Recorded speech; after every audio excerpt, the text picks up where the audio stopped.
everyone, it's my pub. Where does the name for Caergwrle come from? Or Caergwrle in English, I think. Well, to know the story of Caergwrle, we have to go quite far back.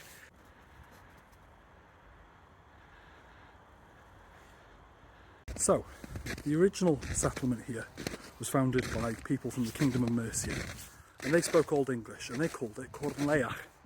So corn is a heron, and a leach is a clearing in the woods. So when the Welsh took it back, they heard that people were calling it Caergwrle, and they called it Caergwrle.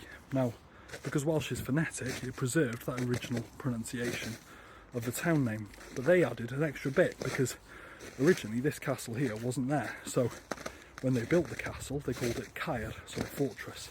Caergwrle, Caergwrle. So the fortress in Caerley, literally.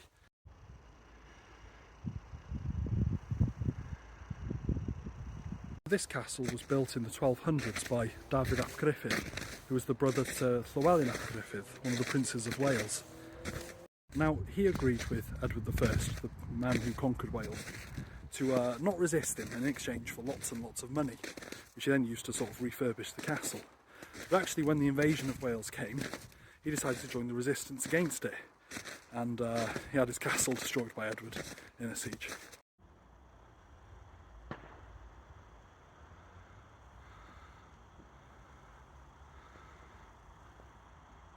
Following that, Edward gave it to his queen, Queen Eleanor, and the town became known as Queen's Hope.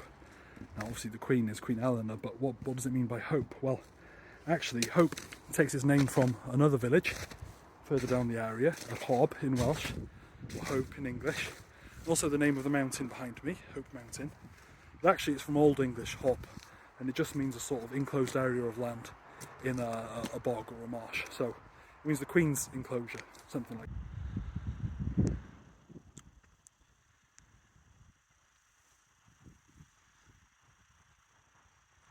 There is a sort of local folk etymology for the name of the town, in that it's descended from the word Caergwrle, meaning a giant, and le, meaning place, but I don't think that's true, because in Welsh, if you're going to modify a word, it has to come after the word, not before it, so it would be Caergwrle rather than Caergwrle. And also, the name's recorded quite a long time back in English and in Welsh, and it's never really mentioned a giant, so unfortunately I don't think that's true. Anyway, diolch, subscribe for more. Check out the link in bio, have a look at my website and other social medias. Diolch.